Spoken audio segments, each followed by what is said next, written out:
Schon einmal eine Ruhe.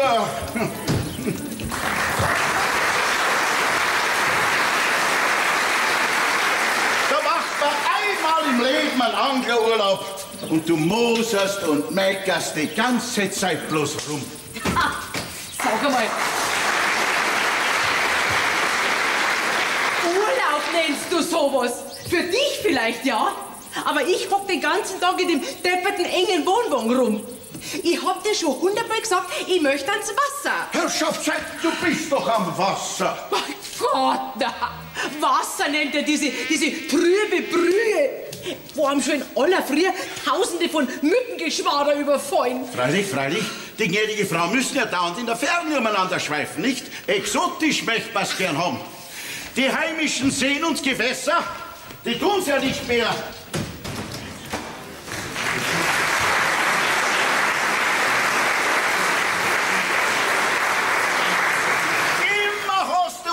Meckern. Horch, die streiten schon wieder. Ich hasse Mücken. Das geht aber uns nicht so. Ja, dann sprüh dich halt ein. Schau, dass du wieder reinkommst. Ich wollte auf die Malediven und auf die Malediven, da gibt's keine Moskitos. Jetzt geh weiter.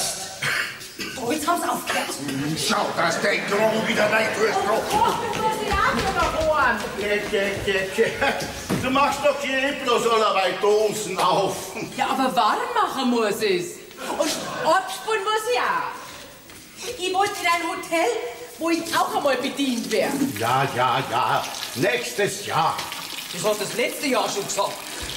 Frau, möchtest du jetzt unbedingt mit aller Gewalt den ganzen Urlaub vermasseln? Der meine ist schon vermasselt. Herrschaftszeiten, so freu dich doch an der schönen Natur rundherum. Und nette Nachbarn haben wir doch auch. Ja, großartig. Ja, auf den hocke ich dann noch näher drauf wie der Horn. Gott, dann Ruhe ist jetzt! Ja, freilich. Wenn du nicht mehr weiter warst, dann fangst du zum Schreien an. Das ist aber typisch. Und überhaupt, so was Stupides. Also ein Strickerl ins Wasser reinhängen, stundenlang draufglotzen und warten, bis er so ein depperter Fisch abbeißt. Aber das ist ja mal typisch. Ja, auch. Typisch fein. Die eine meckert den ganzen Tag, ja, und die bringt die Neugier noch mal um. Du gehst jetzt da rein und da bleibst. Aber ich wollte doch bloß... Und trau dich raus.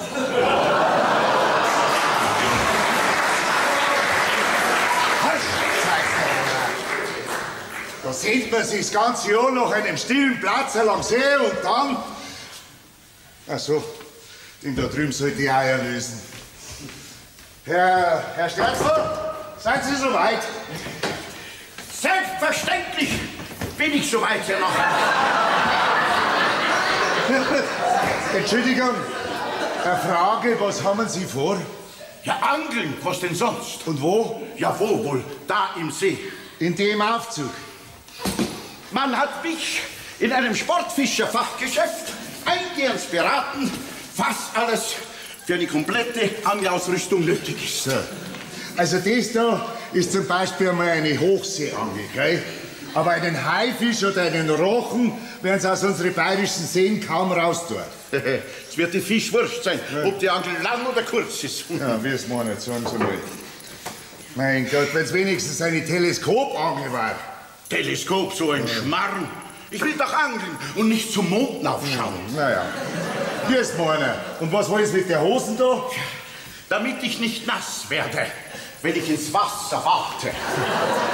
Daher auch der Name Warthose. Wir warten aber nicht ins Wasser. Wir sitzen ganz gemütlich am Ufer, verstehen Sie?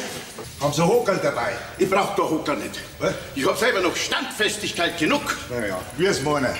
Aber einen Kescher werden Sie doch haben. Ha, ein Kescher. Mein Mo, Sie werden doch irgendwann einmal eine Fischerprüfung gemacht haben. Ja, logisch, aber das ist halt schon eine Zeit lang her, gell? Ach so, verstehst du, ja. Also ein Kescher ist... Halt. Selbstverständlich weiß ich, was ein Kescher ist. Verständlich, ja. Mausi, Haben wir einen Kescher dabei? Ein was? Ja, du wirst doch wissen, was ein Kescher ist. Das ist so eine Art Netz mit Löchern und rund, verstehst? Ein Nudelseier habe ich dabei. Komm. Vergessen Sie es, wenn Sie durch Zufall wirklich was fangen sollten, aus Versehen, nicht wahr? Dann nehmen wir es gemein. Sehr freundlich. Also, pack was. Ja. Ah, halt, ein Vorschlag noch. Wir müssen ein ziemlich Stück am Ufer entlang. Da meine ich, werden es ganz schön dampfen in den Gummizeige. Ja. Bin hart im Nehmen, ne? Ah, ja. Ich hab die Hosen gekauft, jetzt wird's auch anzogen. Basta. Wie es meinen. Ja, genug der Erklärungen, gell? Auf geht's. Ja, auf geht's. Hoppla. Ja, bitte. Jetzt ist du ein bisschen lang, gell? Ja, wie ich sagt, Brochen, mindestens, nicht? Was haben Sie für Köder dabei?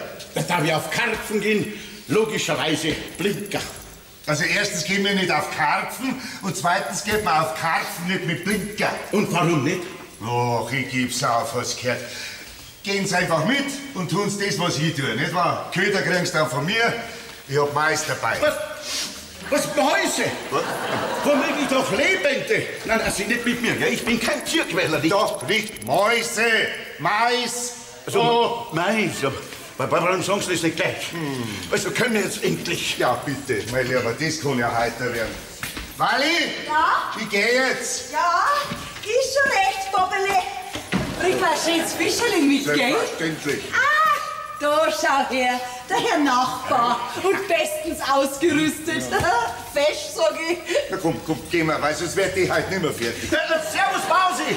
Bausi, geh jetzt, gell? Ich bring dir auch was Schönes mit. Ja, ein Brillantkollier wäre nicht schlecht. Aber kein so ein kriegst nicht, gell? Komm, geh mal. Vorsicht. Das war jetzt ein guter Witz, Frau Nachbarin. Haben Sie recht, nehmen Sie es mit Humor. Mei, was glauben denn Sie? Seit gut 20 Jahren hock ich jetzt jeden Sommer an diesem depperten See umeinander. Was meinen Sie, wie ich mich am Anfang aufgeregt hab? Aber hat's was genutzt? Pfeifertegel. Drum rege ich mich auch gar nicht mehr auf. Und für Sie war's auch gescheiter, wenn Sie sich überhaupt nicht aufregen würden. Ich reg mich doch gar nicht auf. Nicht? Also ich hab jetzt gemeint, dass ich da vorhin gehört hätte, wie Sie... Ist ja wurscht, gell? Ich geh jetzt zum Supermarkt über. Brauchen Sie was? Na, danke schön, Frau Zöberl, ich hab eigentlich alles da. Freilich, freilich. Sie machen ja eh bloß Dosen auf, gell? Ah, da schau her. Da kommt ja unser Südschwede mit seinem Gummienterl. Das wird da vielleicht so ein Depp sein. Typisch Playboy. Playboy mit Gummiente. Ich glaub, der hat's da oben nicht alle. Ja, hallo!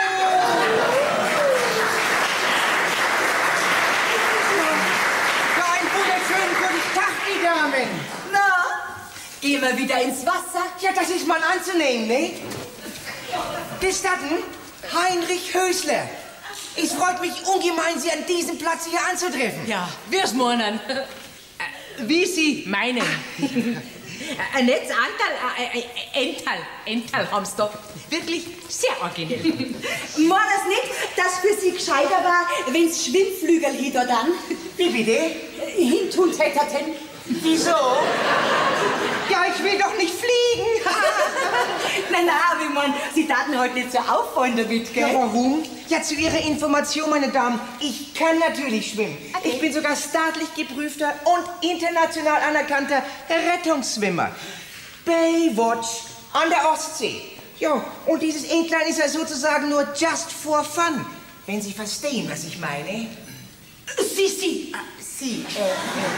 Jo, damit kann ich so wunderbar auf dem See herumdümpeln und relaxen. Na, und mit dem Auffallen habe ich gar keine Probleme. Jo, ich empfehle mich den Damen. Vielleicht sieht man sich ja mal wieder. Ja, nee. Sie, Moment einmal. Verheiratet sind Sie nicht, oder? Wie bitte? Haben Sie eine Frau? Nee, nicht, dass ich wüsste. Ja, denn man ciao, tschüss.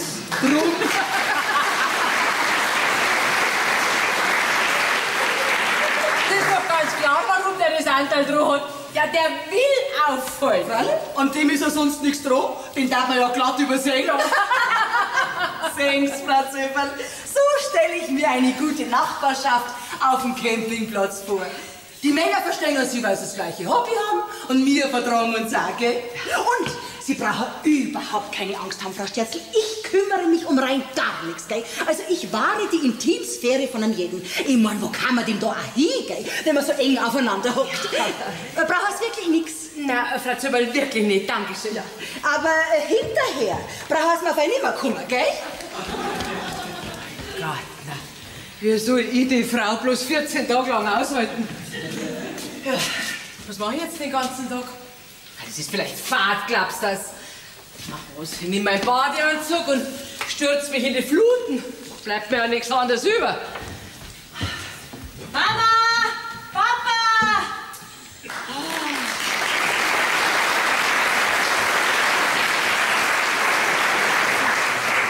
Da findest du ja leicht ein Stecknadel im Heuhaufen wie jemand auf dem Campingplatz. Mama! Papa! Ja? Seid ihr vielleicht da? Ja? Ach, Gabi! Mama, grüß dich. Grüß dich. Ich hab schon geglaubt, ich find die nie mehr. Ja, was ist denn los? Wo ist denn der Paul? Hör mal bloß mit dem auf. Ich will den Menschen überhaupt nie mehr sehen. Ja, ist schon recht. Das haben wir alles schon mal gehabt. Jetzt beruhig dich jetzt erst einmal, gell? Nein, Mama, diesmal ist ernst. Du kannst dir gar nicht vorstellen, wie mich dieser Mensch gedemütigt hat. Was hat er denn schon wieder gemacht? Nur zum Beispiel. Neulich waren wir wo eingeladen. Eine wirklich gute Gesellschaft. Ich hab mein neues Cocktailkleid angehabt. Weißt du, die Schwarze da mit dem Federschall rum in Pink. Es hat echt super ausgeschaut. Du, dann will er, dieser Banause, zu die schwarzen Schuhe weiße Tennissocken anziehen. Das musst du dir mal vorstellen. Ja, und? Mama, ist das dein Ernst? Weiße Tennissocken? Das ist doch schon seit Jahren total out. Ich habe ihm in aller Ruhe gesagt, Paul, habe ich gesagt, diese Socken kannst du nicht anziehen. Und habe ihm sogar noch eigenhändig schwarze aus dem Schrank. Glaubst du, der hätte die angezogen? Es ist ihm wurscht, was in und was out ist. Und er ist halt einmal kein so gestylter Playboy-Typ. Dann hab ich ihm gesagt, ja, natürlich schon ein bisschen lauter, dass ich mich nicht blamieren will mit ihm. Du, dann schreit mich der an. Wenn du dich mit mir blamierst, dann bleib ich halt daheim. Zieht sie aus, sitzt sie hin und rührt sie nicht mehr.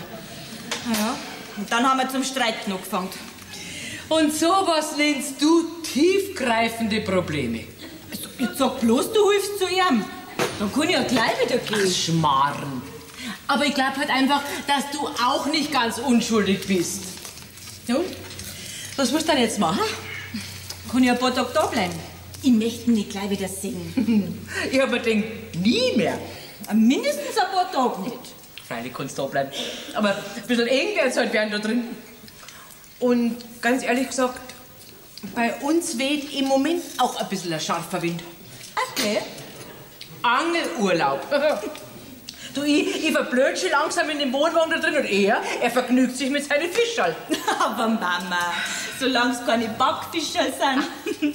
Wieso seid ihr denn eigentlich nicht in einem Hotel? Von da aus hätte der Papa doch auch angeln können. Er muss doch am Busen der Natur sein. Der unmittelbare Hauch von Freiheit muss umwehen. Du, und das ganze Graffe, das hättest du mal sehen sollen, das der mitgezogen hat. In jedem anständigen Hotel hätten sie uns dann ausgeschmissen. Du Mama, ich hätte da so eine Idee. Na, bitte verschon mich du mit deinen Ideen. Die haben mich, den Papa und den Paul schon manchmal zur Verzweiflung gebracht.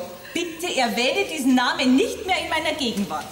Nein, ich hab mir gedacht, wir wären das, wenn wir zwei einfach verschwinden und so 1 bis 2 Nächte in ein Hotel gingen. Was, in ein Hotel? Mhm. Du, das war mal gar nicht so schlecht. Frau Sterzel? Oh, die Frau Zöberl, komm, schnell einer, dass uns nicht sieht. Frau Sterzel? Ja. Sind's da? Ja, ich bin da, aber ich habe jetzt leider keine Zeit. Ja, macht ja auch nichts. Frau Sterzel, Ja. was ich sagen wollte. Tomaten brauchst du heute keine kaufen, gell? Wollt man dir doch so kleine Schusser für 2,85 € dran. Aber dem hab ich was verzeiht. Warum, hab ich gesagt, sag ich, klemmt in Sie, hab ich gesagt, dass die Tomaten so rot sind, sag ich, hä? Weil sie sich schämen, hab ich gesagt. Gurken haben's ganz schöne. Ja, ein Stück 89 Cent. Gibt's halt heute einen Gurkensalat. Mengs, nicht doch eine, Frau Sterzel? Nein, danke schön, Frau Zögerl. Wirklich nicht und ich habe jetzt auch leider keine Zeit. Entschuldigung, bitte. Ja, das haben Sie schon mal gesagt. Meine Güte, das sind wir vielleicht die Richtigen. Im Urlaub am Campingplatz und keine Zeit haben. Typisch. Mama, die Luft ist rein. Komm. So, mein lieber Mann. Halt, meine, wärst du ganz schön dumm aus deiner Warthose schauen. Ja, wirklich, sie ist was Besseres. Solltet auf die Malediven fahren, aber nein, hockt ja an den bläden See umeinander wie alle mir an. Aber die Nasen da oben drum haben. Ich habe jetzt keine Zeit. Aufdackelte Hähne, aufdackelte. Mausi! Mausi! Mausi, ich bin's!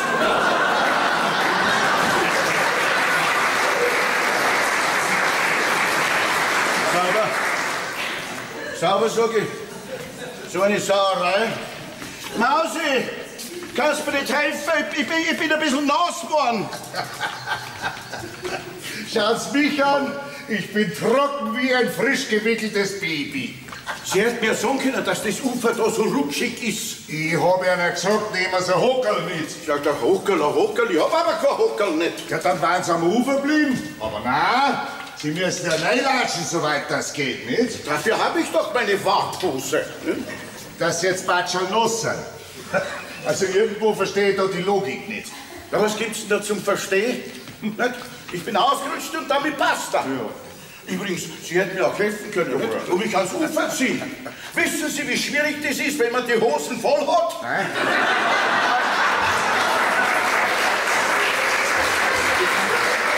Ich bin doch voller Wasser. Ja, verstehe schon. Sie, einmal habe ich auch so ein Ding angehabt. Da ist mir gerade so gegangen wie einer. Ja, aber, und wenn ich sie rausgezogen hätte, dann darf man jetzt als wahr ausschauen wie der Sufte-Ratzen, nicht? Und das muss ja wirklich nicht sein.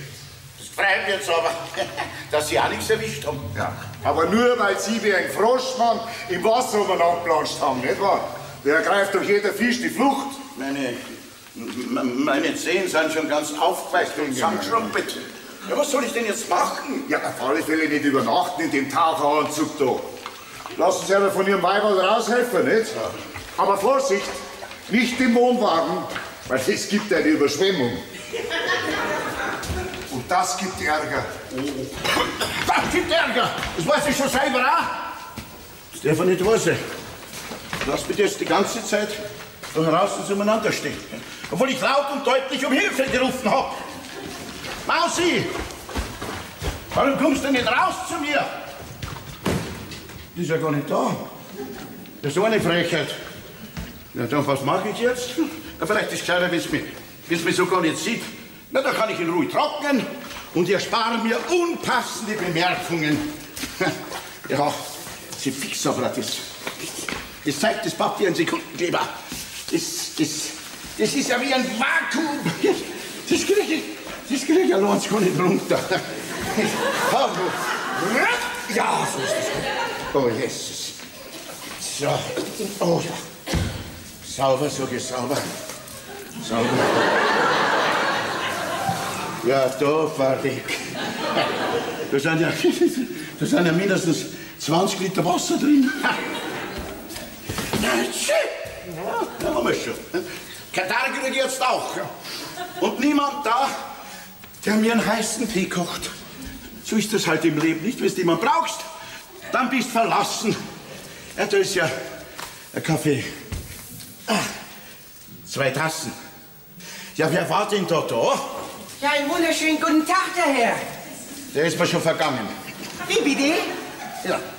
Ach, Sie habe ich doch vorhin am See beim Angeln gesehen. Ja, da waren Sie aber noch nicht so nass. Na, Glück gehabt. Und wie? Ja, und wie schwer? So 100 Kilo. Ja, Gott, gütiger. Wie haben Sie den an Land gekriegt? Wen? Ja, den Fisch. Doch keinen Fisch. Ich hab 100 Kilo. Ja, wenn das mal reicht. Ich wollte sagen, ja, vielleicht haben Sie ja morgen mehr Glück, nicht? Ja, und vielleicht werden Sie auch morgen nicht ganz so nass. Das kann Ihnen natürlich nicht passieren, gell? Weil Sie kranen sich ja an ihren Gummianteil fest. Läppisch. Jo, ich sauf dafür aber auch nicht ab, so wie Sie. Ach übrigens, sagen Sie doch der netten Dame von dem Wagen mal schöne Grüße von mir, wenn Sie mal sehen. Woher kennen Sie meine Frau? Ach, das ist Ihre Frau? Ach, die Arme. Was?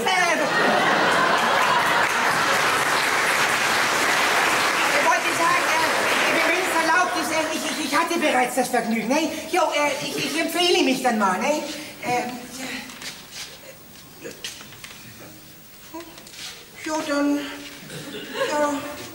Dann gehe ich mal noch so ein bisschen planschen, gehe ich dann mal noch ein bisschen, ne? Aber mein Lieber, das baut mir jetzt vielleicht auf. Und wer unverschämt, der grinst hat. Moment einmal, 2 Tassen. Ja, dann hat ja am Ende er und Sie. Na, wart, diesem Amateur Playboy, dem werde ich schon die Luft rauslassen. Aus seiner Gummienten. Hallo! Hallo! Also, wenn Sie jetzt da nicht sind, dann gehe ich wieder. Hallo! Ja? Entschuldigung, aber ich suche jemand. Wen suchst du denn? Ja, Sie nicht. Mein Gott, das könnten Sie auch ein bisschen freundlicher sagen. Ich hab auch nicht auf Sie gewartet. Bitte? Such es halt weiter. Entschuldigung, aber ich suche schon so lang. Ja und? Ich bin halt ein bisschen nervös. Was meinst du, wie wurscht mir das ist? Was ist das für eine Giftnudel, hä? Naja, schauen wir mal, wer da rauskommt. Hallo! Ja, was ist denn? Paul! Du! Ja, was machst denn du da? Ja, Gott sei Dank. Ich bin schon am Rande von einem Nervenzusammenbruch. Die Pfeifen an der Information, die haben mir nicht sagen können, wo ihr seid. Sag mal, was ist denn das für eine Organisation? Ja, das freut mich jetzt aber, dass ihr uns besucht.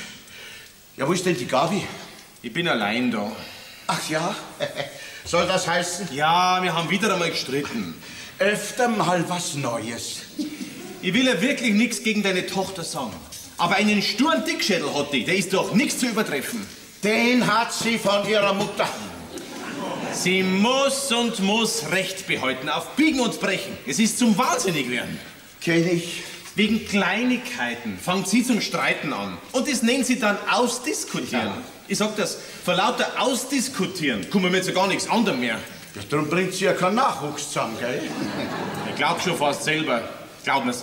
Ich hab mit Engelszungen auf sie eingeredet. Aber sie schaltet einfach auf Durchzug. Ja, kenn ich. Ja. Du, das Ganze hat sich dann irgendwie hochgeschaukelt. Du, und jetzt kommt der allerdickste Hund.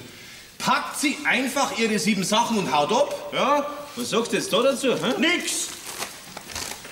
Die meinige ist auch nicht da. War sie vielleicht da? Ja, gerade vorher schon noch.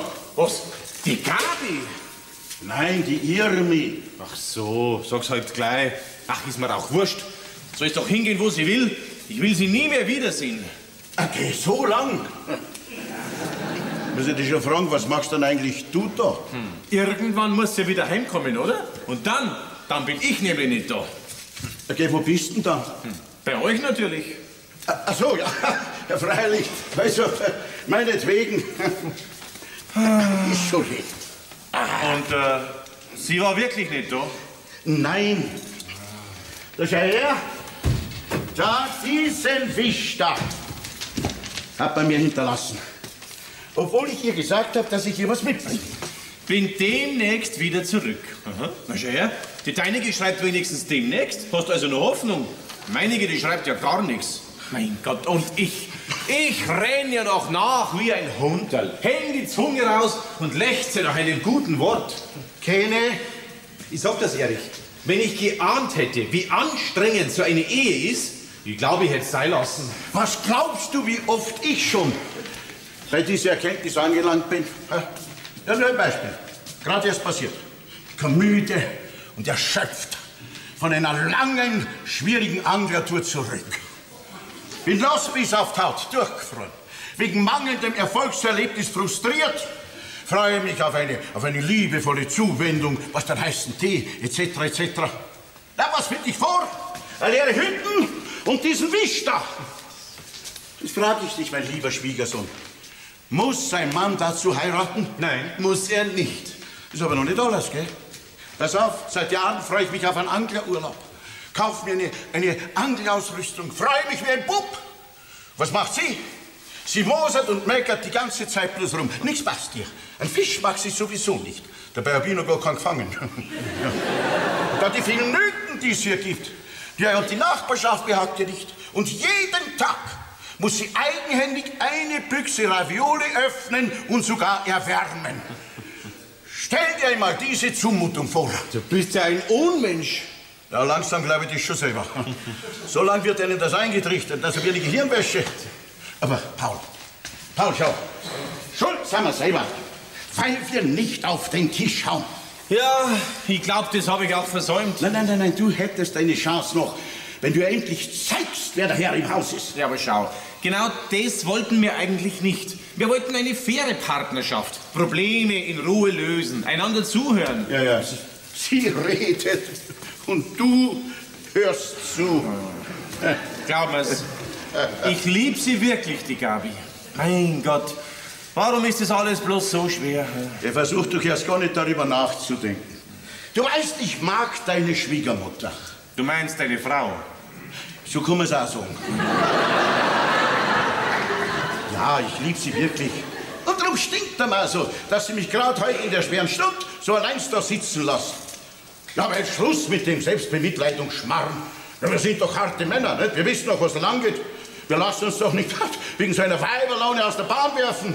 Ja, wer sind wir denn? Ja, ich weiß nicht. Und wer meint, dass da abräumt und abspült, ha? Ich nicht. Jetzt spülst du mal selber ab. Ah, moi, da schon her.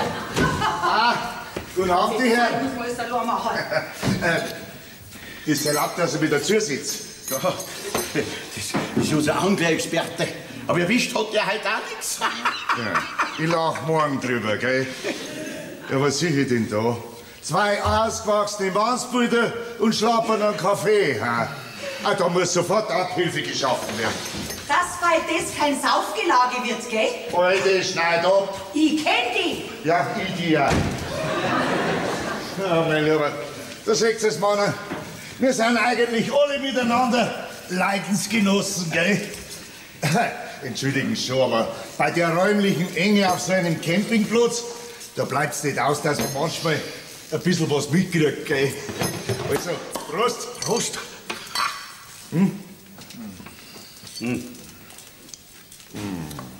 Und jetzt machen wir gerade mit Fleiß mit diesen 3 Flaschen Bier ein zünftiges Saufgelage, gell? Ja. Ja, das ist der Paul, mein Schwiegersohn. Ja, das haben wir schon gedacht. Freut mich.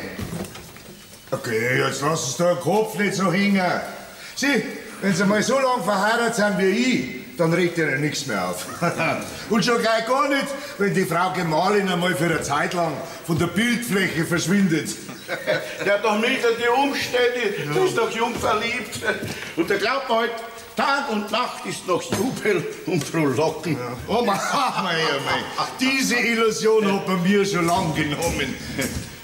Oha. Ich muss ein bisschen vorsichtig sein, weil meine Alte hängt mit den Ohrwascheln schon wieder am Fenster. Prost. Na, danke. Ich trinke normalerweise kein Bier nicht. Mal berührend. Er trinkt kein Bier.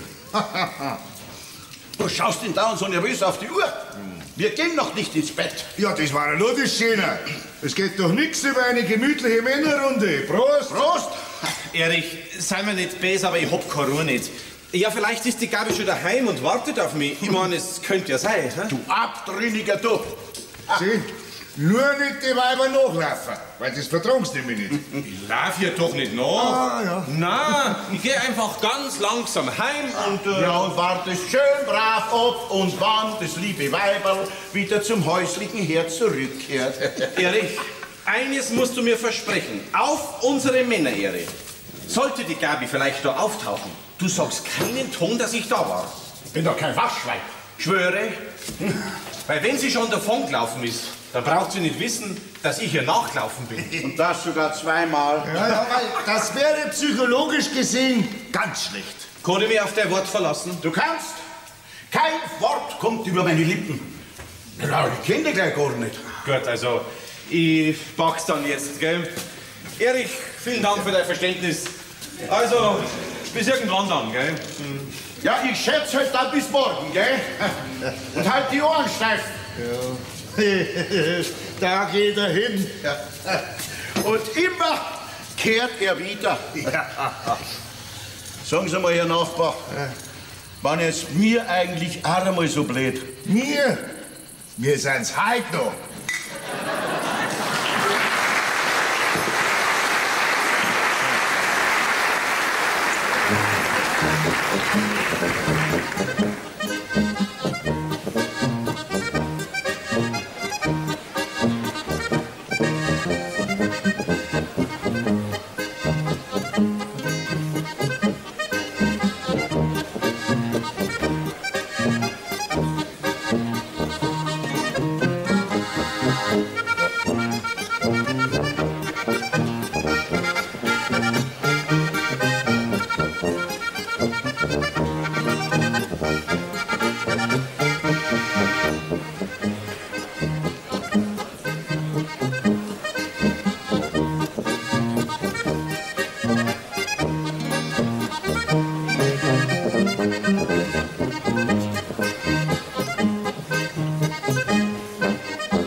Da rührt ja immer noch nichts.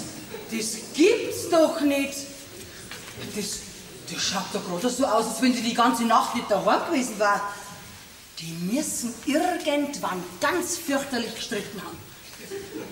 Ja, wo war denn da ich? Dass ich das nicht mitgekriegt hab. Also, na, Zustand sind das. Zustand. Das darf doch nicht wahr sein. Wie kann man sich nur so saudumm anstellen? Da, ich hab Ihnen nicht 100-mal gesagt, Sie sollen nicht andauernd auf meine Seiten werfen. Ja, jetzt haben wir den Salat. Die kriegen wir schon wieder auseinander. Nur keine Aufregung. Ja, und überhaupt hat der Wind die Schnur zu Ihnen rübergeweht, nicht? Weil ich hab nämlich rechts ausgequatscht. Sparen haben's.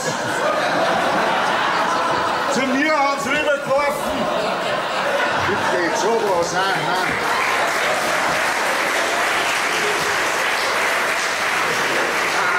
Wir sind ja der Weg so tappig anstellen kann. Jetzt sind sie nicht so rum da. Das muss man vorsichtig auseinander tun, nicht? Herrschaftsakt, ich sag's ja. Eine Ausrüstung hat mir der höchste Profi und dann die größte Flaschensee. Jetzt hören Sie aber auf. Deshalb brauchen Sie nicht gleich so persönlich werden, nicht? Nur weil Sie die ländliche Stirn ein bisschen verwickelt haben. Ich bin jetzt stocksauer. Mein Gott, war das schön, wie der Platz da noch frei war. Da haben wir mich nicht mit so einem Stümper da rumschlagen müssen. Und gefangen hab ich auch was. Ja, dann steigen Sie ja doch mit Ihrer damischen Angel hin, wo Sie wollen. Ist mir ehrlich, aber ich muss mir nicht stundenlang Ihre gescheiten Bemerkungen anhorchen. Da habe ich nämlich meine Frau dazu. Was ich suche, das sind ruhige und friedliche Stunden. Was ist denn? Ruhige und friedliche Stunden am Busen der Natur. Ungestört von störenden Einflüssen und Geräuschen. Sprich nicht Wassereien. Ach, so ist es. Ja, was meinen denn Sie, was ich suche? Da, schaust, dass die Angeln auseinanderbringen. Und ab morgen suche ich mir an diesem vermaledeiten See einen Platz, wo Sie mich bestimmt nicht finden. Hoffentlich! Ein Buckel rutscht man unter. Ja, wo fange ich jetzt da an? Sie fix einmal. Die kriegt ihr doch nie auseinander. So verheddert ist die Schnur. So eine saublöde Idee. Anglerurlaub. Ach, das sind Sie ja. Sie Dösbalden, Sie. Ja, sehen Sie doch das mal an. Ja, das haben Sie doch mit Absicht gemacht, Sie Unmensch, Sie. Jesus, der Gummientenheini. Ich hab gar nichts gemacht, gell? Mit Absicht schon überhaupt nicht. Ja, haben Sie denn keine Augen im Kopf? Ja, sehen sich doch das Mann an. Na und? Luft ist heraus. Ja, und die geht auch nicht wieder rein, weil Sie in Ihrer Dusseligkeit mit Ihrem Angelhaken auf brutalste Weise eine nicht zu schließende Wunde in das unschuldige Entlein geschlagen haben. Ja, lass uns einmal sehen. Ja, da. Oje, die Arme, gell? Gott sei Dank blutet sie nicht. Sie also verhonigpiepen lassen Sie mich auch noch. Ja, haben Sie mich denn nicht gesehen, wie ich da so friedlich nichts Böses ahnend auf dem See dahingleite? Sie sind ja nicht zum Übersehen mit diesem Ungetüm da. Nicht? Bedauerlicherweise hat der Wind die Schnur zu Ihnen hinübergeweht. Nicht? Seien Sie froh, dass ich die Enten erwischt habe und nicht Sie persönlich. Also, jetzt muss ich Ihnen schon mal sagen, gell? Was glauben Sie, wie läppisch so ein erwachsenes Mannsbild ausschaut mit so einem Gummiantel? Sie reden Sie nicht von Sachen, die Sie nicht verstehen. Ich habe, wenn ich so ausdrücken kann, eine gewisse persönliche Beziehung zu dem Tierchen. Ja, man hängt halt an so einem Viecherl, gell? Wir haben einmal einen Hund gehabt. Harro hat der geheißen. Aber der war nicht aus Gummi, gell? Und das ist und bleibt eine Gummienten. Ja, ich kaufe Ihnen eine neue. Damit ist für mich der Fall erledigt. Bin ich fertig? Darf ich mich setzen? Ja, von mir aus. Ja, aber da. Dankeschön. Wissen Sie, das ist nämlich eine längere Geschichte. Ja, mir pressiert's nicht. Ich hatte da nämlich mal eine Liaison. Was, Sie haben einen Sohn? Nee. Ich hatte ein Tete-a-Tete. Was haben's? Ja, eine Beziehung. Ach so. Ja, ein reizendes Wesen. Hatte mich tief beeindruckt. Und sie hat mir dann auch Clotildchen hier geschenkt. Und wir verbrachten damit unvergessliche Urlaubstage am Meer. Ach, Sie ahnen ja gar nicht, wie viel Spaß wir hatten. Was mit der Tanten? Mit was für Tanten? Mit dieser Ente. Ach so, ja, unter anderem. Naja, das sind halt dann die Erinnerungen. Ja, aber Erinnerungen hat man doch im Kopf. Die kleben noch nicht an so einem Gummizeug da. Sagen Sie einmal, kommen Sie einer da nicht ein bisschen blöd vor, wenn Sie den ganzen Tag mit so einem Gackerl gelben Drum da umeinander stolzieren? Mache ich denn damit wirklich so einen lächerlichen Eindruck? Ja, das darf ich schon sagen. Ich hab selber gehört, wie sie hinter Ihnen herkichern. Vor allem die weiblichen Strandgäste. Da schau hin, schau hin, da kommt da wieder der Gummientenheini. Gott gütiger! So bescheuert sehe ich damit aus. Naja, sie hat auf mich auch immer einen etwas dämlichen Eindruck gemacht. So als ob sie ununterbrochen grinsen würde. Ja, aber ganz bestimmt bloß über Sie. Nun denn, Clotildchen. Da ein letzter Flug und tschüss Erinnerungen. Halt, Moment einmal. Da ist eine Mülltonne, da können Sie das entsorgen, nicht bei mir da, gell? Und wenn Sie so umeinander stehen, dann könnten Sie mir helfen, diese verhedderte Schnur da zu entwickeln. Ja, das sieht ja mal übel aus. Wie haben Sie denn das gemacht? Zum Dummfragen brauche ich niemand. Wenn die Frage gestattet ist, Ihre reizende Gattin habe ich seit mindestens gestern nicht mehr gesehen. Stellen Sie einer vor, ich auch nicht. Das kommt mir für langsam verdächtig vor, dass Sie sich dauernd nach meiner Gattin erkundigen. Ja, jetzt werden Sie doch mal nicht albern. Ein Bayer wird nicht albern, sondern höchstens grantig. Und das kann jetzt gleich passieren. Ja, aber wieso denn? Ich habe doch nichts gemacht. Was? Gerade das sind die Verdächtigen, die da so harmlos und heimlich umeinander schleichen. Ja, aber ich schleiche doch nicht und verkneifen sich ihre Anschuldigungen und Verdächtigungen. Ach, ich habe es, weiß Gott, nicht nötig, mir dergleichen bieten zu lassen. Ich empfehle mich. Was? Da, nehmen Sie einen Gummisack wieder mit. Da weiß man ja wieder, wo man ist, was? In Bayern. Du norddeutscher Preis, du Preisischer.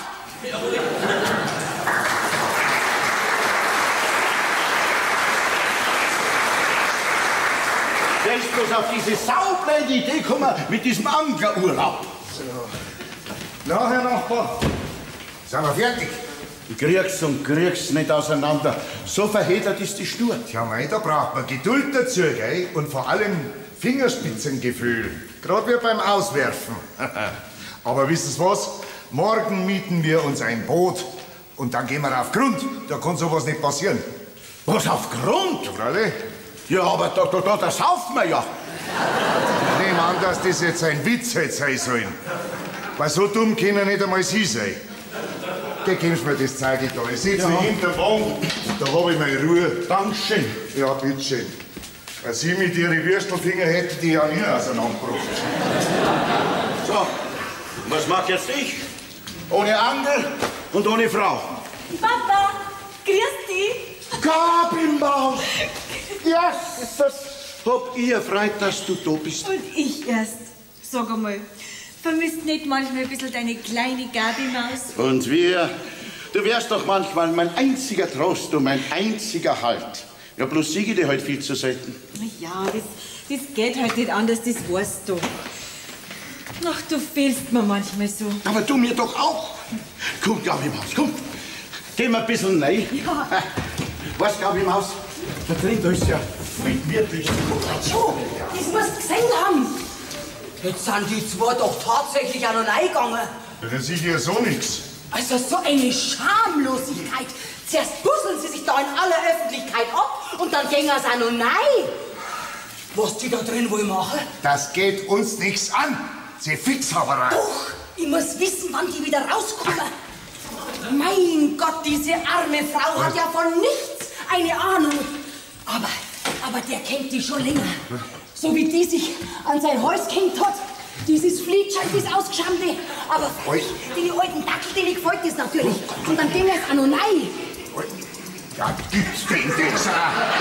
Schaffst aber, dass die Kurven kriegst du. Das wird ja immer schlimmer mit dir.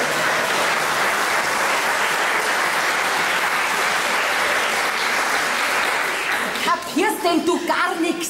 Der hat eine Freundin und die zwei sind allein da drin. Ja, und? Ja, und? Hast denn du gar keine Fantasie mehr? Ja, deine Fantasie beschränkt sich auch bloß auf fremde Leute. Und was der Sterzel da drin tut oder was er nicht tut, das geht uns einen feuchten Dreck an.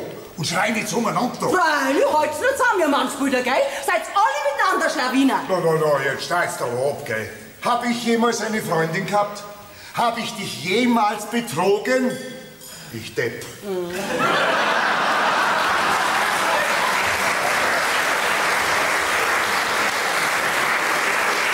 Aber Meng hätt's schon, gell? Ich sieh schon, was du den jungen Madel da unten im Strandbad für Blicke nachwirfst. Aber ich pass auf, mein Lieber. Das war ja von jeher schon deine Lieblingsbeschäftigung. Aufpassen. Aber alles hast du halt auch nicht mitgekriegt, gell? Halt einmal! Was wussten du damit sagen? Och, nichts Bestimmtes. Und ich hab dich was gefragt. Und ich sag dir nichts. Also ihr Bayern sprecht vielleicht ein Kerl, der Herr Datz. Ich habe kein Wort verstanden. Ja, Gott sei Dank. Ist schön, dass es hier andere für Herrn Nachbar. Wie man es nimmt. Wir sprechen uns noch. Ja, das wird sich nicht vermeiden lassen. Und, was gibt's? Mein lieber Herr, wie war doch gleich der Name? Ich bin der Ulrich. Ach, mein lieber Herr Ulrich, ich hätte da ein brennendes Anliegen. Okay, haben Sie einen Sonnenbrand? Ja, dann müssen Sie ja noch gut einschmieren. Nee, ich bin ein ausgesprochener Sonnentyp. Nein, worum ich Sie bitten wollte, mein lieber Herr Ulrich, ich würde für mein Leben gerne auch einmal angeln. Na, gern Sie es halt. Ja, ich habe aber keine Angel. Aha. Und auch sonst nicht viel Ahnung. Ja, Deichkrabbenpoolen kann ich. Ja, nein, Sie. Und solche Dilettanten habe ich die Nasen gestrichen voll. Fischerprüfung werden Sie auch keine haben. Na, dann ist sowieso verboten. Ich bitte Sie, nur einmal reinhängen. Ganz weit draußen, wo es keiner sieht. Alle, und ich bin dann dran, wenn man uns erwischt. Ja, nein, Sie, da geht gar nichts. Jetzt seid ihr doch nicht so hart. Ich wollte schon den von da drüben fragen.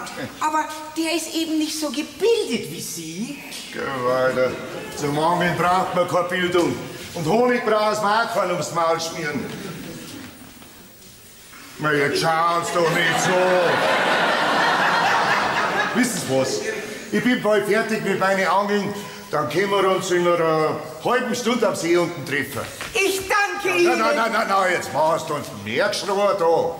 Und fangen werden Sie sowieso nichts. Wie bitte? Ich meine, erwischen tun sie nix. Ach so, nee, darum geht's mir auch gar nicht. Aha. Mehr um das Gefühl, eins zu sein mit den Naturgewalten. Naturgewalten? Wo? Ja, das sagt doch der Dicki da immer. Ach so, jetzt verstehe ich einer.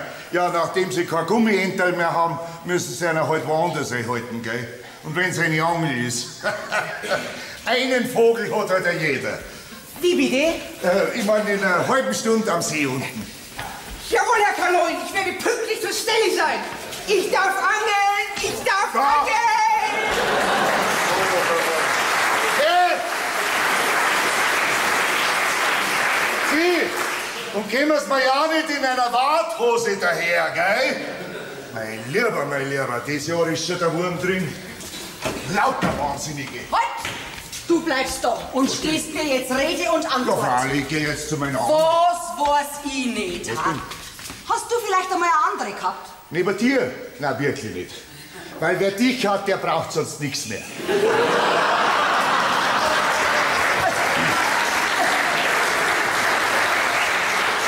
Soll das vielleicht wieder eine Beleidigung sein? Aber nein, Weibelein, ich will dich doch nicht beleidigen. Nein, was ich sagen wollte, das Leben an deiner Seite war so ausgefüllt für mich, dass ich nie auf den Gedanken gekommen wäre, auch nur einen ungehörigen Blick zu wagen. Komm, red doch keinen Schmarrn. Du hast schon mehrere ungehörige Blicke gewagt. Ja, aber es ist immer bei den Blicken geblieben. Ich schwöre. Naja, also. So deppig, wie du dich anstellst, da glaube ich dir das sogar. Weil du hättest dich ganz bestimmt verraten. Na eben, schau, bei meiner Ehrlichkeit hätte ich doch gar nicht so hinterlistig und verschlagen sein können. Ja, aber was redst du denn dann so dappert? Ich wollte wissen, ob du nur ein bisschen eiferst. Moment einmal. Wie war denn das eigentlich bei dir damals mit deinem Herbertle? Das war ganz was anderes. Ja, was steht das denn da so, Ich wollte nur deiner Vergesslichkeit diesbezüglich ein bisschen auf die Sprünge helfen. Ich habe mir damals nichts Unrechtes zu Schulden kommen lassen. Ja, und ich auch nicht. Also sind wir wieder quitt. Also, sind wir wieder quitt. Na also, dann kann ich jetzt in Ruhe und Frieden meine Angeln entwirren. Danke. Ich muss nämlich noch mal mit dem blöden Heini zum Seen unter. Mach nur, was du willst. Oh, welch ungewohnte Töne. Wart, ich hab noch was vergessen. Weißt du, was das ist? Kriegst du ein Puzzle. Aber jetzt muss er Ruhe sein.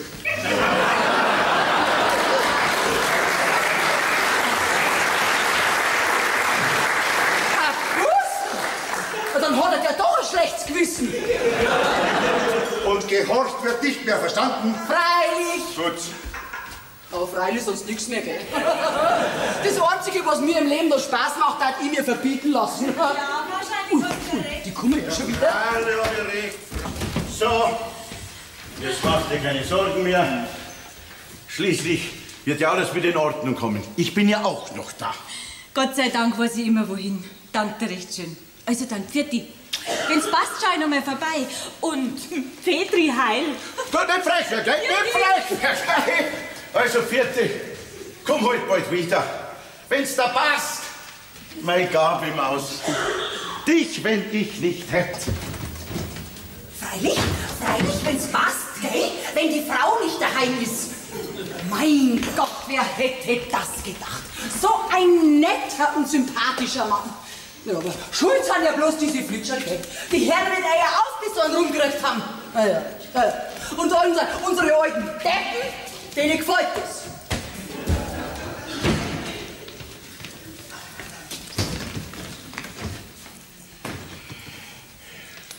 Hallo, Erich.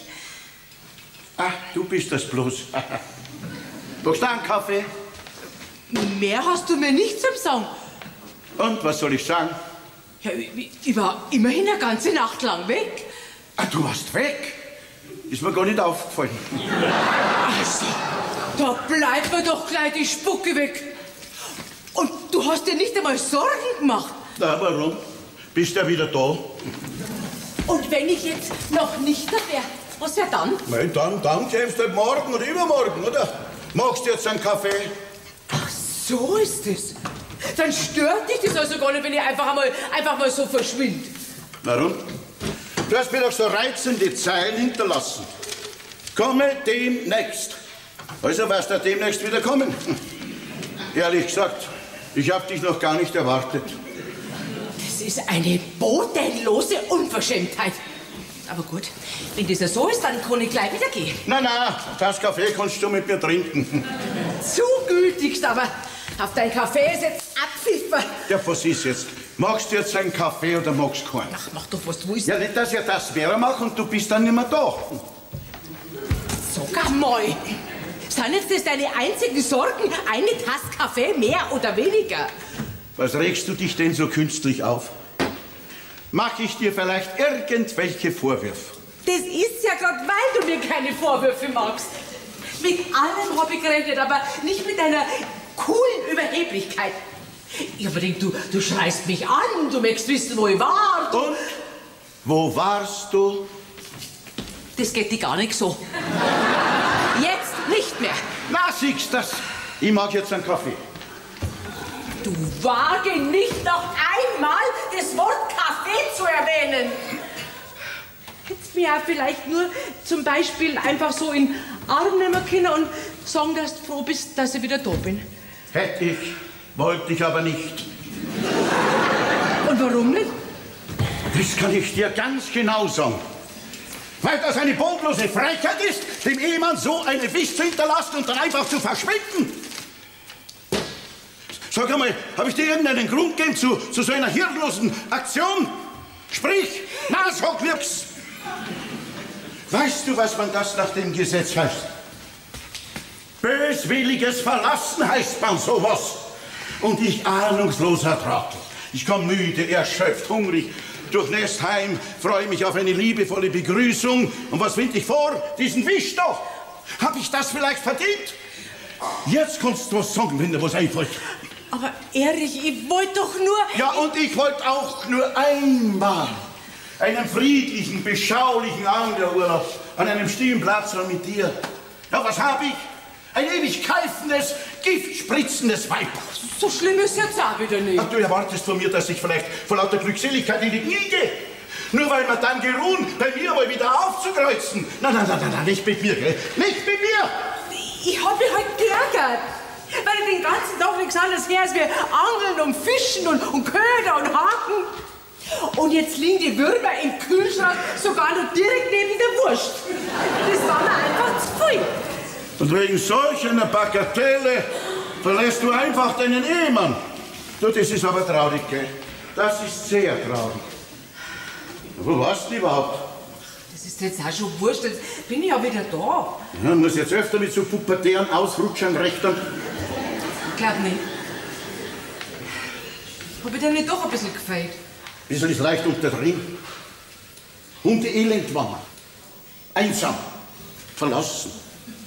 Schön, dass du das sagst, Erich. Lass dir sowas ja nie wieder einfallen. Ist das klar? So, und jetzt mache ich uns einen Kaffee. Warte, geh mit rein. Nein, da bleib du heraus, weil sonst kriegen wir halt keinen Kaffee mehr. Wie meinst du das? Die Nacht ist nicht nur zum Schlafen da. Du bist vielleicht einer. Ich weiß.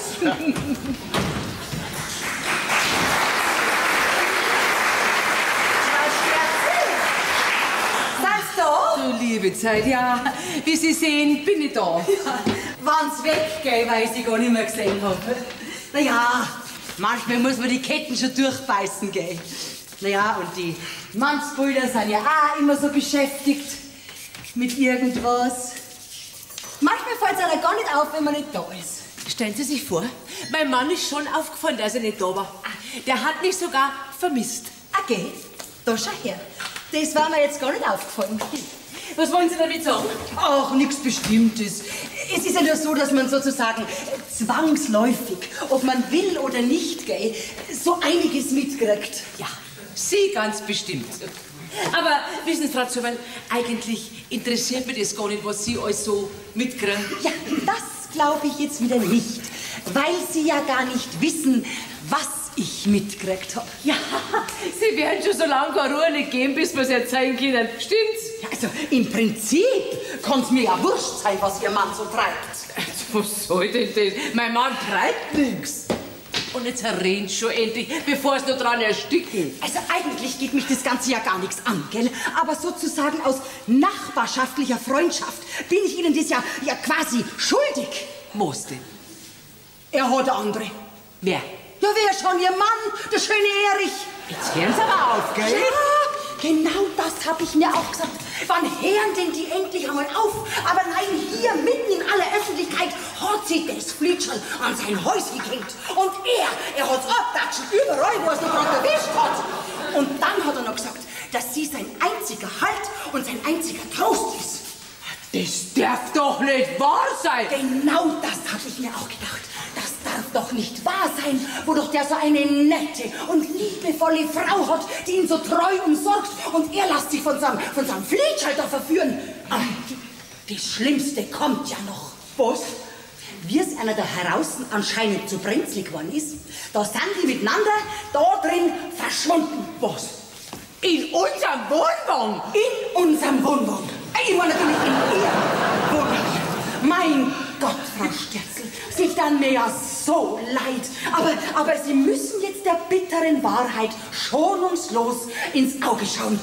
Am besten hauen Sie gleich zum Teufel. Wie hat das Weib gut ausgeschaut? Nein, wie es alle ausschauen. Jung, sauber, muss ich schon sagen. Ja, meine Frau Sterzel, gell.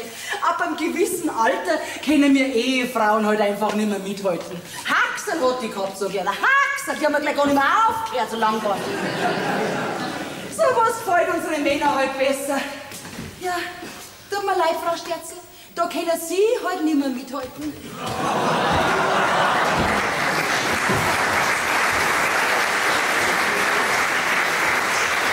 So, Mausi, jetzt lass dich einmal von dem Mandi so richtig verwöhnen. Mit einer Tasse Kaffee wird es aber nicht gehen. Aha, dann also doch des brillanten Collet, was du dir schon so lange wünschst. Ich glaube nicht, dass das langt. Aber dann ist was Gröberes passiert. Also jetzt sitzt du schon hier. Schau, ich hab den Kaffee extra stark gemacht, so wie es du gern magst. Das ist ja gleich zu viel der Fürsorge. Du hast ein schlechtes Gewissen. Ja, warum denn ein schlechtes Gewissen? Ich war die ganze Zeit in der Abwesenheit schön brav daheim, so wie sich das gehört. Und?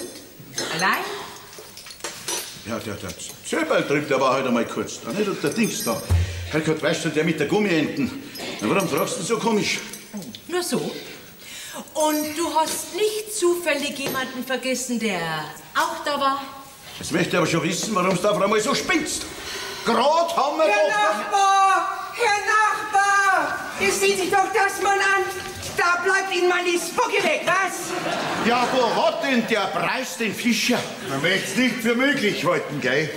Wirft er gerade einmal 3 Minuten die Angel aus und hat er so ein Drum dran hängen. Ja, ich habe schon gemeint, der ist irgendwo hängen geblieben, weil er sich so tappig angestellt hat, nicht? Aber nein, er holt diesen Fisch da raus. Ja, das ist eben ein Können aus dem Instinkt heraus, mein Lieber. Dazu brauche ich keine Prüfung und den ganzen Klimbim. Entweder man hat's oder man hat's nicht. Ja, große Kosten auf alle Fälle. Das war kein Können, das war reiner Zufall. Ja, weil der Fisch zufällig an der Angel vorbeigeschwommen ist und nicht gesehen hat, was am anderen Ende von der Schnur für eine Flasche sitzt. Das hat der mir mit Absicht gemacht. Wie kommt der Preis überhaupt dazu, aus unserem bayerischen See die schönsten Fisch rauszuholen? Die Fische, die kennen uns Bayern. Ja, dann fangen Sie doch selber einen. Ich war diesem einmaligen Geschöpf eben sympathischer. Gell, mein Kleiner? Und jetzt kommst du schön hübsch in die Pfanne. Ach, liebe gnädige Frau, schau dir doch mal dieses Prachtexemplar an. Ja, der ist ja wunderbar. So, nimm dir Beispiel, Erich. Du hast bis jetzt noch nicht einmal ein Schweizer von einem Fisch gefangen. Red doch du nichts, wenn du nichts davon verstehst. Und jetzt geht mir erst ein Licht auf. Den Fisch hat der mit meiner Angel raus. Irrtum, mit meiner. Die habe ich ihm nämlich geliehen. Das ist wurscht. Und dass wir das einmal ganz klar stehen, gell? Sie brauchen meiner Frau nichts zu zeigen. Weil sie interessiert sich nämlich gar nicht für Schwanzerl. Dafür Fischmoney. Woher möchtest du das wissen? Interessiert sich nicht, habe ich gesagt. Und was schleichert denn Sie dauernd da heraus umeinander? Dieser Platz ist öffentlich. Ich kann mich bewegen, wo ich will. Dann bewegen Sie sich aus meinem Gesichtsfeld. Ihre Umeinanderschleicherei ist mir schon lang verdächtig vorgekommen. Aber spinnst du jetzt? Jetzt nicht streiten. Was wollen Sie denn genau damit sagen? Nicht da mit dem Pfiff von meiner Nase dran. Und das sag ich dir, ich kenn zwar diese aufgeblasenen Papagallis, die nichts anbrennen lassen, den ganzen Tag flanieren die am Strand auf und ab, hängen wie ein toller Hecht in jeder Bar rum, simulieren den Lebemann und balzen hemmungslos jedes weibliche Wesen an, was nicht gleich die Flucht ergreifen kann. Warst du gestern Abend in einer Bar? Auf so einen Schwachsinn gebe ich doch gar keine Antwort. Keine Antwort ist auch ein Geständnis. Jetzt nicht streiten, Leid. Wissen Sie, was Sie mich jetzt mal können? Ja, Sie sind ja nicht mehr ganz knusper da oben. Und jetzt geben Sie mir meinen Fisch wieder. Das ist ein bayerischer Fisch. Aber von einem Preußen gefangen. Finden Sie sich endlich ab damit, Sie bayerischer Bierschädel, Sie. Unglaublich. Sie Grabmullerseite. Das sagen wir, gell? Du musst einen Schubser noch. Ach so, den hab ich jetzt gegeben. Ja, großartig. Eine tolle Vorstellung. Aber warum eigentlich? Da wirst du meine Frau fragen, die kann sich da vielleicht aufklären. Ja, natürlich. Wenn man selber ein schlechtes Gewissen hat, dann versucht man die eigene Schuld auf den anderen abzuwälzen. Ich trage gleich durch. Was denn für eine eigene Schuld? Hab Beweise für deine milde ausgedrückt Entgleisung. Ich bin kein Zug nicht und ich entgleis auch nicht. Herr Zöberl, sagen Sie bitte Ihrer Frau, dass ich ihr sehr dankbar bin. Ja. Für was? Für das, dass sie mich so selbstlos aufgeklärt hat. Als ob du das noch nötig hättest. Du wär jetzt bitte nicht geschmacklos, gell? Die Frau Zöberl wird wahrscheinlich kein persönliches Interesse haben, mir über deine offensichtliche Untreue Märchen zu erzählen. Sie hat alles gehört und gesehen. Moment einmal. Gehört und gesehen? Meine Frau? Jawohl. Ah, dann kennen wir mich schon aus. Na, warte. Sag einmal, hab ich dir nicht gesagt, du sollst nicht mehr horchen? Hat doch gar nichts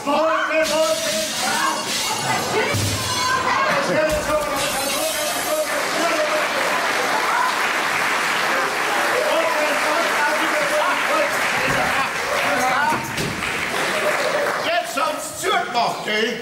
Schon. Bei denen ist vielleicht was los. Komm, Mausi, geh mir rein.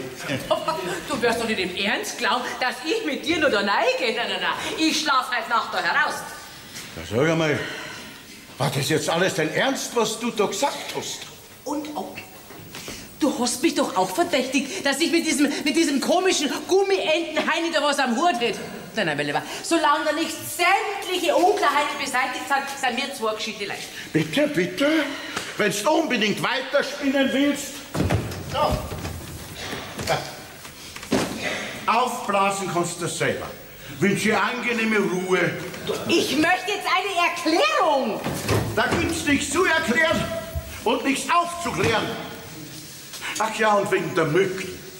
Die sind zwar sehr unangenehm, verspritzen aber in der Regel ihr Gift nur bis Mitternacht. Frauen hingegen ihr ganzes Leben.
Gnädige Frau, auch schon auf. Na, wie war die Nacht? Wunderbar. Endlich hat einmal niemand neben mir geschnarcht. Da war das Quaken der Frösche direkt erholsam. Dann möchte ich nicht länger stören. Da gehe ich gleich wieder angeln. Grüß euch. Ja, Paul. Paul! Du schon wieder? Ich mein, du da auch. Irmi, gut, dass du auch da bist. Dann kann ich es euch ja gleich alle zwei mitteilen. Es ist aus. Na, nicht ihr auch noch. Also, jetzt möchte ich bloß wissen, warum ihr zwei euch nicht vertrauen könnt. Schrei doch den Paul nicht so an. Logisch, kann ich mir denken. Weil die Tochter dieselbe spitze Kuschen hat wie die Mutter. Bitte fangt's nicht ihr zwei auch noch zum Streiten an. Wir streiten uns doch nie. Nie. Jetzt red schon, Paul. Was ist denn? Also, stellt's euch vor. Ja, Irmi, du weißt das ja noch gar nicht. Die Gabi ist vorgestern die ganze Nacht nicht daheim gewesen. Nein. Ja, ich Depp, muss ich schon sagen. Ich renn umeinander wie ferngesteuert. Such überall, keine Spur. Ich Granatendepp. Ich sitz daheim und wart, statt dass ich auch fort wäre und mir einen vergnüglichen Abend gemacht hätte. Na. Ich sitz daheim, dreh Däumchen, während sie sich, weiß Gott, wo rumtreibt. Die Gabi treibt sich nicht rum. Bist du da sicher? Magst du auch einen Kaffee? Nein. Am nächsten Tag nehme ich noch einen ganzen Tag Urlaub, damit ich ja daheim bin, wenn sie vielleicht verletzt oder sonst irgendwie heimkommt. Kommt sie frisch und fröhlich daher und hat die Frechheit, mir vorzuwerfen, dass ich mir keine Sorgen um sie gemacht hätte. Kannst du noch reden? Kaum. Ja, vielleicht hat sie sich Sorgen gemacht und wollte es bloß nicht sagen. Meine liebe Irmi, da kennst du aber deine Tochter wirklich schlecht. Warum hast du nicht gesagt, dass ich da war? Jetzt haut's mir gleich einen Vogel hinaus. Habe ich dir nicht bei unserer Männerehre schwören müssen, dass ich kein Wörterl nicht sag? Ja, aber da muss man doch ein Gespür dafür haben, wenn die Situation dramatisch wird. Du, ich hab mir bei den eigenen dramatischen Situationen genug zu tun. Da brauche ich dein Mitglied auch noch dazu. Moment einmal, wieso sagst du zu ihm, warum er nichts gesagt hat? Jetzt kenne ich mich gar nicht mehr aus. Das ist auch nicht notwendig. Und, Paul, was willst du jetzt machen? Ich lass mich scheiden.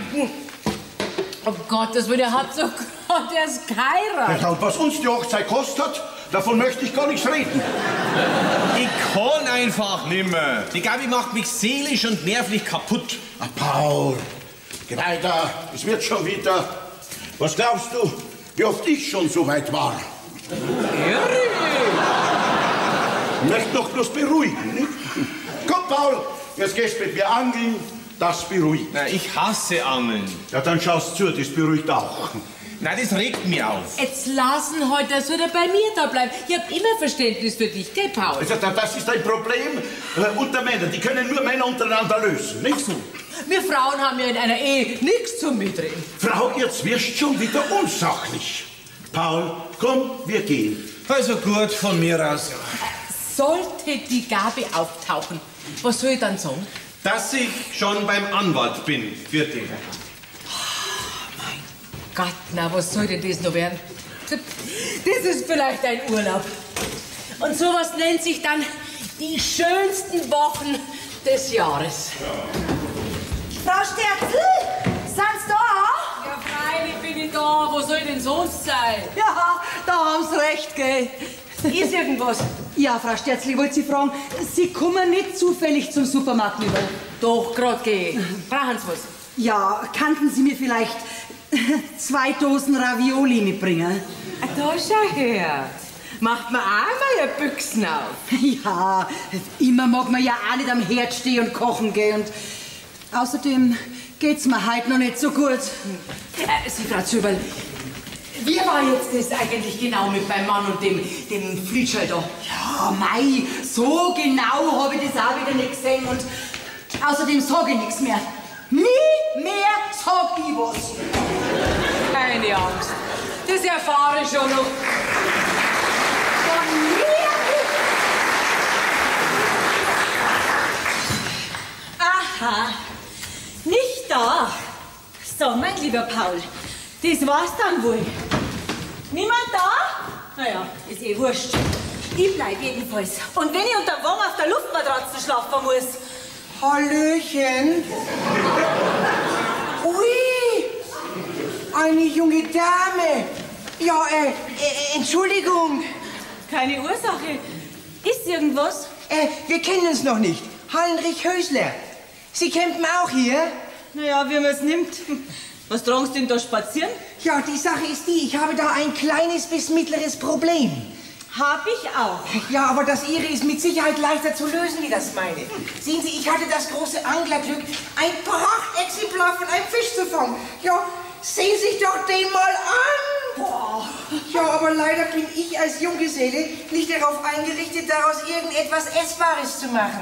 Ach so, Sie können nicht kochen. Ja, das könnte man so ausdrücken. Ja, aber den Fisch brauchen Sie doch nur in der Pfanne legen, ein bisschen Butter rein und einfach brutzeln lassen. Ja, da sind wir schon bei meinem zweiten Problem. Ich kann nämlich nicht brutzeln. Ich habe nämlich keine Pfanne. Mein Gott, das ist ja direkt tragisch. Haben Sie einen Grill? Leider auch nicht. Ich gehe normalerweise essen.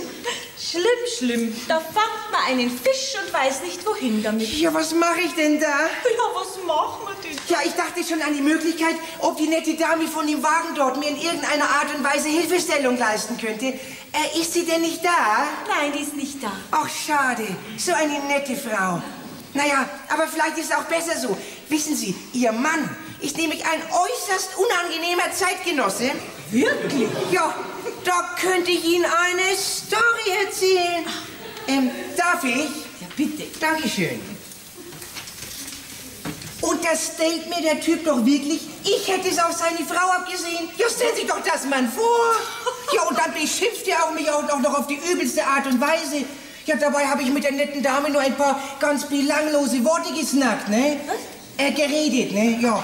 Ja, und wie der erst ausgeflippt ist, als ich den Fisch da gefangen habe. Also einfach unglaublich. Ja, sagen Sie mal, kennen Sie diesen unausstehlichen Bayern mit seinem Weißwurstbauch denn persönlich? Nicht näher. Ja, dann rate ich Ihnen, halten Sie Abstand von diesen bayerischen Obelix, denn man weiß nie, wie der gerade reagiert.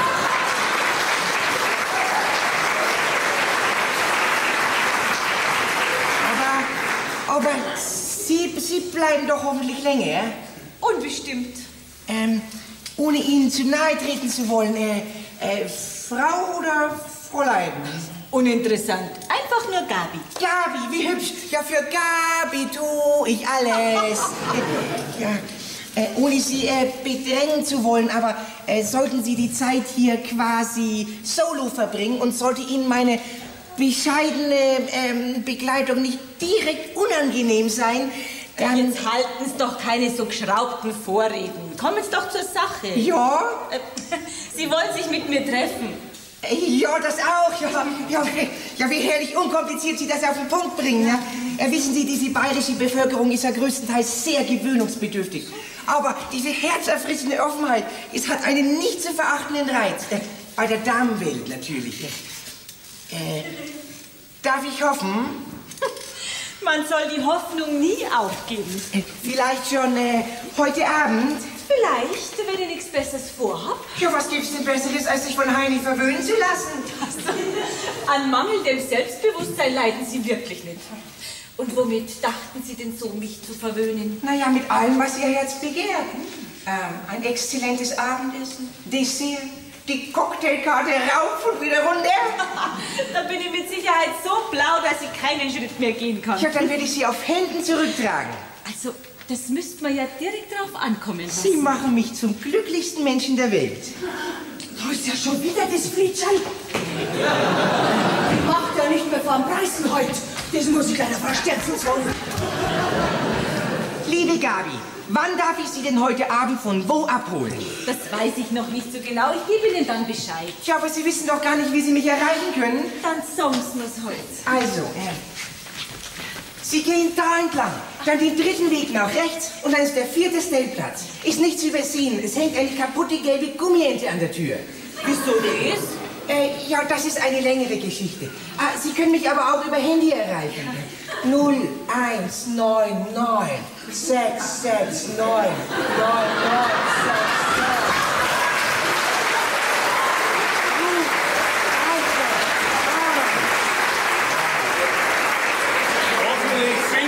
Angelkistel, grüß Gott. Guten Wo Tag. hat er jetzt gesagt? Gabi! Paul! Was will denn dieser Mensch von dir? Ja, entschuldigen Sie mal, ich bin kein Mensch. Ja. Da haben Sie recht. Sie sind ein Preis.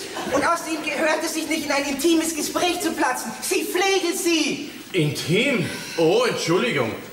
So ist es also. Nein, so ist es nicht. Wie soll es auch anders sein? Wo und wann auch immer ein Bayer auftaucht, gibt es immer nur Probleme. Ja. Die kannst du gleich haben, die Probleme.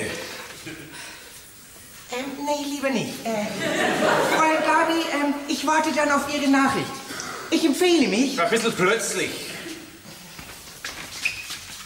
So lassen Sie mich doch vorbei. Ging's heute um mich rum und nicht durch mich durch? Bayernschreck aufblasen. Wow! Paul! So, Frau Sterzel, da kommen Sie. Schauen Sie mal selber, da ist das Flitschall wieder. Und da ist ja noch einer dabei. Mama! Hä? Ja, langsam mal. Meine Frau ist doch kein Flitschall nicht. Hoffentlich. Ha? Dieses nette junge Fräulein bezeichnet Sie als Flitschall, also Frau Zöberl. Aber Frau Sterzel, das müssen Sie doch selber sagen. Gestern Ihr Mann, heute dieser Gummientenheini da und der da womöglich auch noch. Aber Frau Zöberl, das ist doch meine Tochter. Ja, und natürlich auch die von meinem Mann. Wer ist das? Ihre Tochter? Täuschen Sie ja da nicht.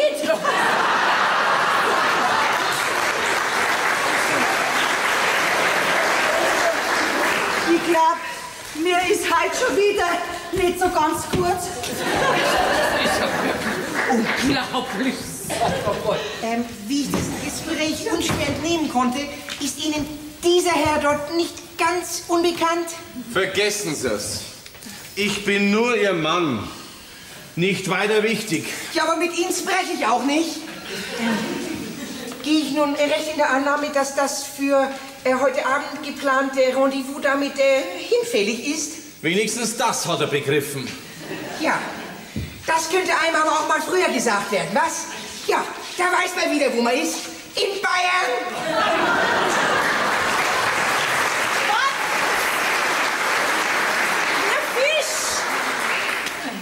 Na, jetzt habt ihr euch ja wieder gefunden, ihr zwei.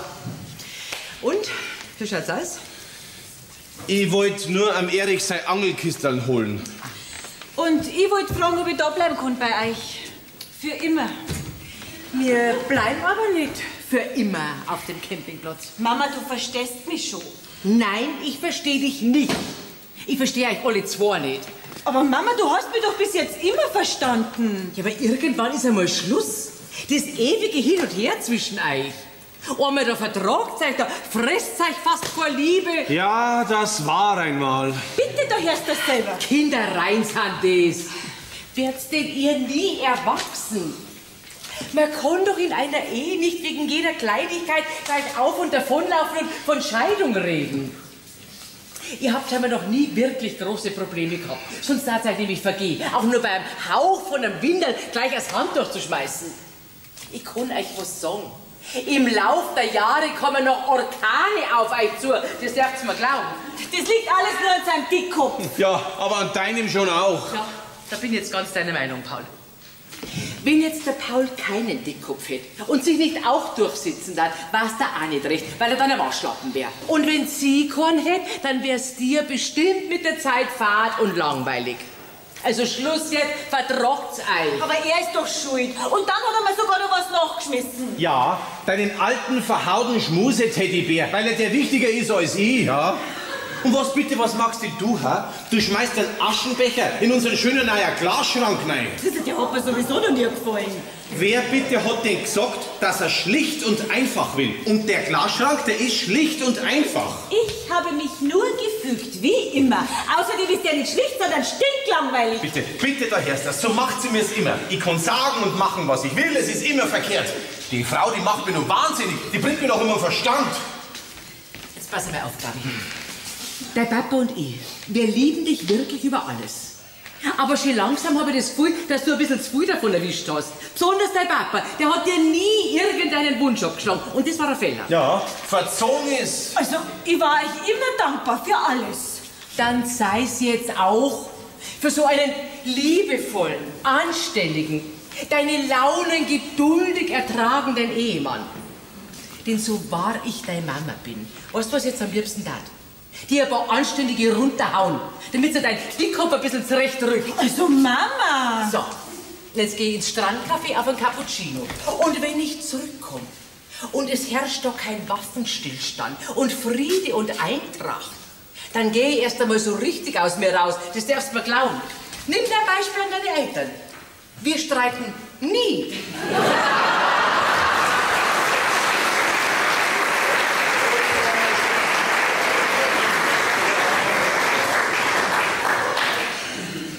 Willst du nicht auch hinsetzen?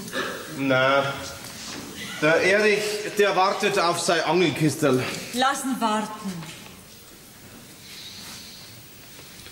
Deine Mama ist eigentlich eine ganz patente Frau.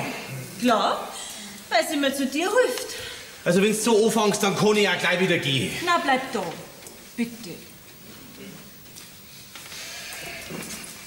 Dann machst du in der ersten Stunde mit diesem preußischen Knalldepp da eine Verabredung aus. Weißt du, wie ich das finde? Ach, ich sag's lieber nicht. Mein Gott, die war doch gar nicht hingegangen. Der hat mir sowieso nicht gefallen. Interessant. Und wenn er dir gefallen hätte? Dann wäre ich auch nicht hin. Ehrlich? Glaubst oder glaubst nicht? Und wo du vorgestern Nacht warst, das weiß ich immer noch nicht. Das wirst du auch nie erfahren. Ach, so ist es. Du hast also Geheimnisse vor mir? Nein, aber ich möchte jemanden nicht kompromittieren. Das wäre ja immer besser. Gabi, so kommen wir nicht weiter. Entweder du bist jetzt schonungslos offen zu mir und sagst mir, was in dieser Nacht passiert ist. Mach's doch nicht gar so dramatisch. Also gut, ich sag das. Schonungslos. Schonungslos. Aber ich fürchte, du wirst die Wahrheit nicht ertragen. Ja, bin ich jetzt ein Mann oder bin ich ein Waschlappen? Also ich würde sagen, ein nasses Handtuch.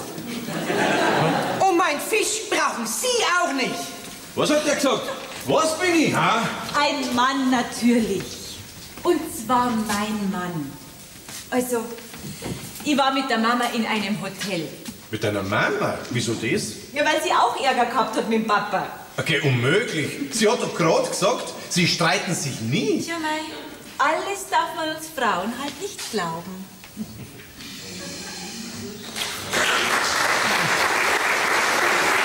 Schatz, Entschuldige, aber dein Papa, der wartet auf das Kistel da. Lassen warten. Hallo,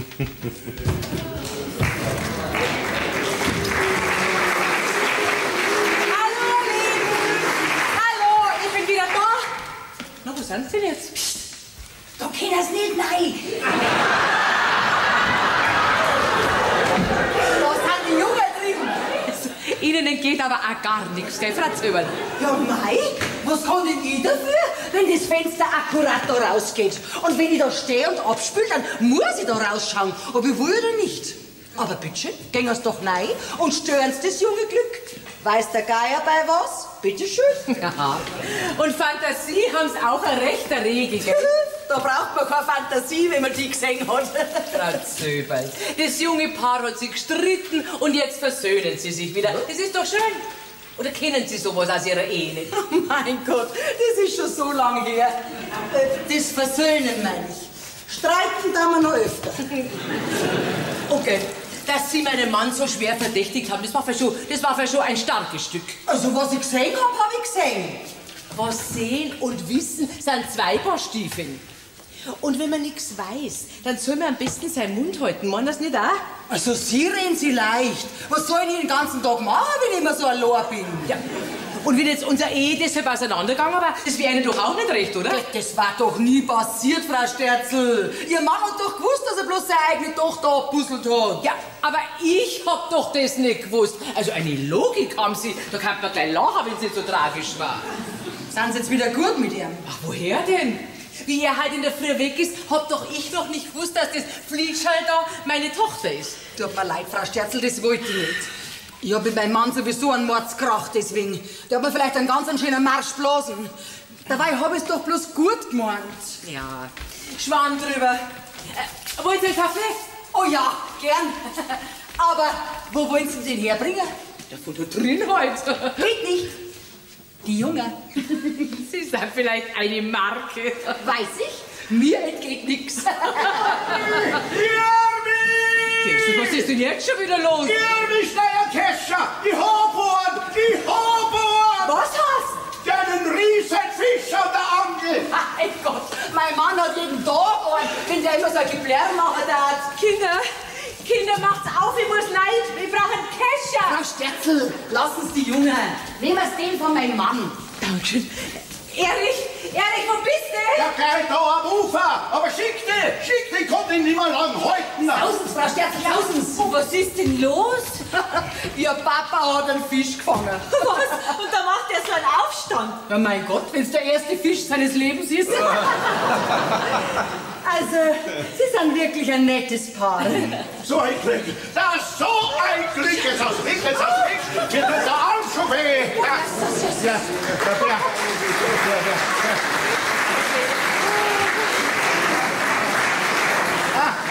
Wer erbarmt sich seiner? Ich kann doch keiner Fliege etwas zuleide tun. Ja, aber angeln. Also gut, ich überrede das für dich, gell? Ja, der Fisch ist ja schon ausgenommen. Oder?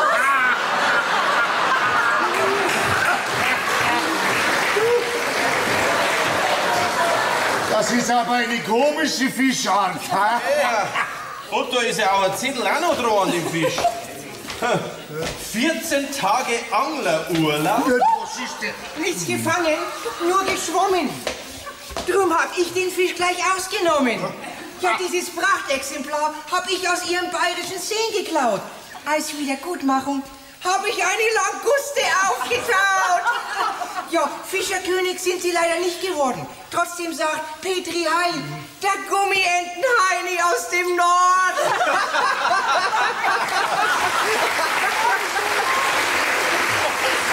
Erich, ich gratuliere zu diesem Fang. Nie wieder angeln! Nächstes Jahr fliegen wir in die Karibik! Okay, wieso denn? Ist doch was Schönes. Anglerglück am Campingplatz.